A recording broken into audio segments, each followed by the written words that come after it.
जम्मू कश्मीर को लूटने में ब्यूरोक्रेट्स का अहम रोल रहा है। चाहे सदन में बैठे लोग नहीं मानेंगे, लेकिन मैं देख कर आया हूं, मेरे दिल के अंदर वो आग है। आज मैं चाहता हूं, लोगों ने चुनकर हमें भेजा है, हम ब्यूरोक्रेसी को रोकेंगे, अपने लोगों को इंसाफ दिलाएंगे। अगर आज इस सदन से हम वो चीज नहीं कर पाए तो 370 क्या, अब स्टेट लेकर आओ, कुछ भी लेकर आओ, हमारे मजलूम फिर भी जालिम का शिकार होंगे और जुल्म करने वाले लोग इनके भेजे हुए हैं।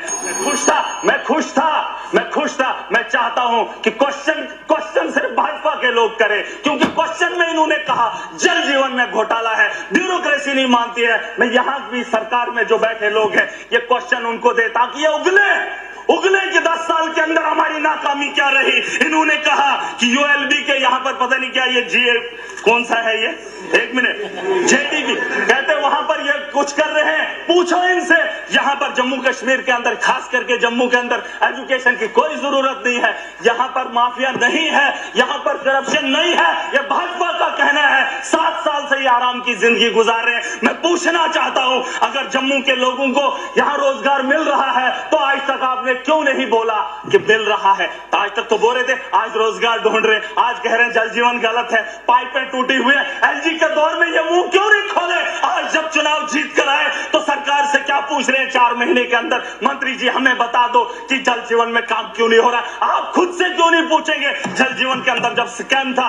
एलजी तुम्हारा था, मोदी तुम्हारा था, तो कसीदे क्यों पड़े जा रहे हैं? और आज बोल रहे हैं कि शराब के ठेके ठीक है, आप स्कूल हमें नहीं चाहिए, हमें वो नहीं चाहिए, हमें फलाना। जम्मू के अंदर सब ठीक है, अगर बने तो जो विपक्ष में बैठे लोग चुनकर वादा करके आए, कम से कम उन लोगों को ख्याल करने दे। इनका तो मोदी जी देख लेगा जनाब, इनका मोदी जी देख लेगा, बाकी जो लोग आए हैं वो अपना मुस्तकबिल खुद तय करेंगे। खुदा हाफिज। और मैं चाहूंगा, आज माह रमजान का महीना है, अभी बात खत्म नहीं हुई है, आगे आने वाले दिनों में बात करूंगा। मैं चाहूंगा सर, और कल इन्होंने नशे पे बात करते हुए मुझे नशा नहीं समझा सर, सुन लीजिए, किसी भी हाउस में बैठे हुए शख्स ने ये नहीं पूछा क्या नशा ये लोग बेचते हैं, इनके पास कीमतों का पता है, इनके पास नशा बनाने की चीजें हैं। और महराज को जिस शख्स ने बोला तब किसी ने मुंह नहीं खोला। और इस हाउस के अंदर ये बेचने वाले, इनको तकलीफ हो रही है। आज क्वेश्चन देख रहा था सब, खट के बारे में पूछा जा रहा है, बीजेपी के लोग पूछ रहे खट के बारे में। खट से फायदा किसको? खट से फायदा इनको, लोगों को क्या फायदा, इनको क्या चाहिए? इनके सवालों के जवाब देते रहो। मैं चाहूंगा, छोटा भी हूं है ना, और अकेला भी हूं, फिलहाल तो अकेला महसूस नहीं कर रहा हूं। अब भलेसा के पहाड़ी इलाके के गांव से चलकर आया हूं, गरीब के दर्द को करीब से देखकर आया हूं। ये मैं खुद लिखा हूं शाम को। जालिम के जुल्म और मजलूम की बेबसी को बेसब्री से देखकर आया हूं। ऑफिसर का व्यवहार एक गरीब से होते हुए देखकर आया हूं। लुटेरे लीडरों के वादे सुनने के बाद आज इस ऐवान में आया हूं। तुमने चुनाव में गरीब के दर्द के साथ खिलवाड़ किया, मैं तो उस दर्द को ऐवान में बांटना चाहता हूं। और कुछ लोग मेरी बातों को पागलपन समझते हैं, कुछ लोग मेरी बातों को दीवाना समझकर कहते हैं। मैं एक चीज ऐवान में बताना चाहूंगा स्पीकर साहब, 15 साल का संघर्ष है। जो कल हमारी आवाज उठी थी, उस आवाज को दबाने के लिए 15 साल से कुछ लोगों ने कोशिश की। अगर उन लोगों ने मेरी आवाज को उठने दिया होता तो शायद आज इस ऐवान में उनकी आवाज बुलंद होती और महराज अपने परिवार के साथ, अपने माँ बाप के साथ अपने घर में बैठा होता। इस बात का ख्याल किया जाए। यहाँ पर एलजी का खुतबा हुआ, बहुत सारी बातें हुई, अपोजिशन ने रखी, यहाँ के लोगों ने रखी, सारे एमएलएज ने अपनी अपनी बात रखी। लेकिन एक गाना गुनगुनाना चाहूंगा, जो वादा किया वो निभाना पड़ेगा। हमने इसमें कैजुअल लेबरर्स, चाहे जितने भी मुलाजमीन तबका है, उनकी तनख्वाहों को बढ़ाने के साथ साथ अगर पक्का किया जा सकता है उसके बारे में सोचना बहुत जरूरी है। हमारे नौजवान बेरोजगार हैं, हम तो चुनाव लड़कर असेंबली में एमएलए बन गए, लेकिन उनका सोचो जिन्होंने तालीम हासिल कर ली और आज घरों में बैठकर कोई रिश्ता देने के काबिल किसी को नहीं समझता है, उनके बारे में भी एहसास करो। उसके अलावा मैं जम्मू कश्मीर को देख रहा हूं कि बहुत सारे लोग अपने अपने तर्ज पे बात रख रहे हैं। किसी ने 370 की बात की, किसी ने डेवलपमेंट की बात की, किसी ने मोदी को इतना सम्मान दिया, किसी ने अपने कसीदे पढ़े, लेकिन दौरे जदीद के अंदर जो हालात हैं, क्या उस पर किसी ने बहस की? क्या किसी ने उसके बारे में सोचा? मैं चाहता हूं, मैं देख रहा था दुबई के अंदर मंदिर बनाया गया, मैं भी हैरान था कि दुबई मुसलमानों का देश है, वहां पे मंदिर बनाया गया। ये बात समझने वाली है। यहां का जो सर्कुलेशन ऑफ मनी है, 370 की वजह से नुकसान क्या हुआ है मुझे नहीं पता, लेकिन जो circulation of money Jammu Kashmir का है उसे लूटा गया है, खत्म कर दिया है। जो तनख्वाह लोगों की आती है वो भी बाहर चली जाती है, जो यहां पर काम होते हैं उसके ठेकेदार भी बाहर से आते हैं, वो सारा पैसा उठाकर यहां से बाहर ले रहे हैं। जम्मू कश्मीर के अंदर खस्ता हालत है। उसकी एक वजह बताना चाहूंगा। दुबई इस वक्त है, वहां पर मंदिर बनाया गया, बीजेपी ने दावा किया कि हमारे मोदी जी ने मंदिर बनाया। जानते हो, जब मुझे मौका मिला मैं समझने की कोशिश किया तो पता चलता है कि वहां तेल के कुएं हैं रेगिस्तान के अंदर, वहां पर जरखेज जमीन नहीं है, बंजर जमीन से तेल भी निकाला। और जब उन्हें पता चला कि आने वाले कल में तेल का जब खात्मा होगा तो टूरिज्म के जरिए उसको जो है तरक्की याफ्ता बनाएंगे। वो 20 साल 30 साल 100 साल की सोच रखते हैं, इसलिए उन्होंने मंदिर बनाया। यहां चैंपियंस ट्रॉफी का मैच दुबई में खेला जाएगा और भारत के लोग वहां पर जाएंगे, जब सैर और तफरी करेंगे, वहां के होटलों में रुकेंगे, रेवेन्यू जनरेट होगा। तो बताओ, अगर रेगिस्तान का जैसा शहर इस वक्त पिकनिक स्पॉट बना सकता है, लोगों को, ये जो टूरिस्ट को जो है लुभाने के लिए बड़ी बड़ी बिल्डिंगें बना सकता है बंजर जमीन में, हमारे जम्मू कश्मीर में क्या खूबसूरती की कमी है।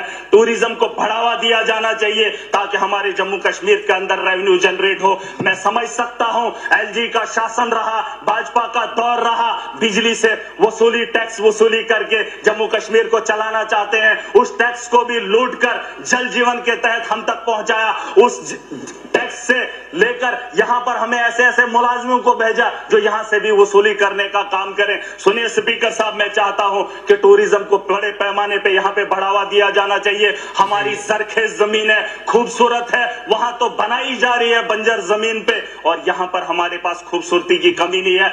मेरा खिताए चिनाब है, मेरे यहाँ पीर पंजाल है, जम्मू का अलग एक अपनी खूबसूरती है।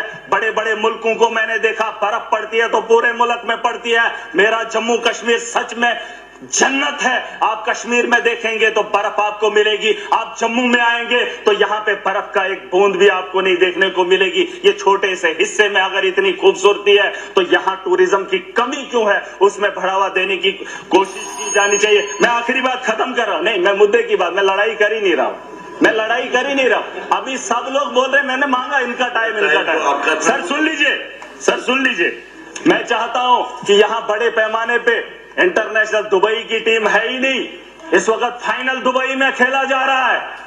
क्या जम्मू कश्मीर के अंदर ऐसा ग्राउंड नहीं होना चाहिए? क्या हमारे यहाँ क्रिकेट के इतने शौकीन भी है, नौजवान खेलना भी चाहते हैं, खेलो इंडिया भी है, ग्राउंड नहीं है हमारे पास। मैं चाहता हूँ इंटरनेशनल ग्राउंड यहाँ पर हो जिससे रेवेन्यू जनरेट हो, बड़े पैमाने पे इसके बारे में सोचा जाना चाहिए। इनकी सरकार आई, चुहलाने से जम्मू कश्मीर को चलाना चाहती है, चुहलाने से, चुलाने की रसीद काटकर जम्मू कश्मीर का रेवेन्यू जनरेट करना चाहते हैं। स्पीकर साहब मेरी बात को सुन लीजिए गौर से, रेवेन्यू जनरेट तभी होगा, यहाँ पर माफिया है। मेरे यहाँ म्युनिसिपैलिटी में टेंडर 1 करोड़ का लगता है, सुन लीजिए 1 करोड़ का। जब वो 1 करोड़ टेंडर ठेकेदार उठाता है तो वही ठेकेदार उसी साल उसी टेंडर से 5 गुना ज्यादा कमाता है। बताओ अगर वो पैसा म्युनिसिपैलिटी में लगता 5 करोड़, 1 करोड़ की जगह 5 करोड़, लेकिन वो 4 करोड़ कमाने वाला ठेकेदार। जम्मू कश्मीर को लूटने में ब्यूरोक्रेट्स का अहम रोल रहा है। चाहे सदन में बैठे लोग नहीं मानेंगे, लेकिन मैं देख कर आया हूं, मेरे दिल के अंदर वो आग है। आज मैं चाहता हूं, लोगों ने चुनकर हमें भेजा है, हम ब्यूरोक्रेसी को रोकेंगे, अपने लोगों को इंसाफ दिलाएंगे। अगर आज इस सदन से हम वो चीज नहीं कर पाए तो 370 क्या, अब स्टेट लेकर आओ, कुछ कुछ भी लेकर आओ, हमारे मजलूम फिर भी जालिम का शिकार होंगे और जुल्म करने वाले लोग इनके भेजे हुए हैं। मैं खुश था। मैं चाहता हूं कि क्वेश्चन सिर्फ भाजपा के लोग करें, क्योंकि क्वेश्चन में इन्होंने कहा जल जीवन में घोटाला है, ब्यूरोक्रेसी नहीं मानती है। मैं यहां भी सरकार में जो बैठे लोग हैं ये क्वेश्चन उनको दे ताकि ये उगले कि 10 साल के अंदर हमारी नाकामी क्या रही। इन्होंने कहा कि यूएलबी के यहां पर पता नहीं क्या ये जीए कौन सा है ये, एक मिनट, जेडीबी कहते वहां पर ये कुछ कर रहे हैं। पूछो इनसे, यहां पर जम्मू कश्मीर के अंदर, खास करके जम्मू के अंदर एजुकेशन की कोई जरूरत नहीं है, यहां पर माफिया नहीं है, यहां पर करप्शन नहीं है। ये भाजपा का कहना है। 7 साल से ये आराम की जिंदगी गुजार रहे हैं। मैं पूछना चाहता हूं, अगर जम्मू के लोगों को यहां रोजगार मिल रहा है तो आज तक आपने क्यों नहीं बोला कि मिल रहा है? आज तक तो बोल रहे थे, आज रोजगार ढूंढ रहे, आज कह रहे हैं जल जीवन गलत है, पाइपें टूटी हुई है। एलजी के दौर में ये मुंह क्यों नहीं खोले? आज जब चुनाव जीत कर आए तो सरकार से क्या पूछ रहे हैं 4 महीने के अंदर, मंत्री जी हमें बता दो कि जल जीवन में काम क्यों नहीं हो रहा।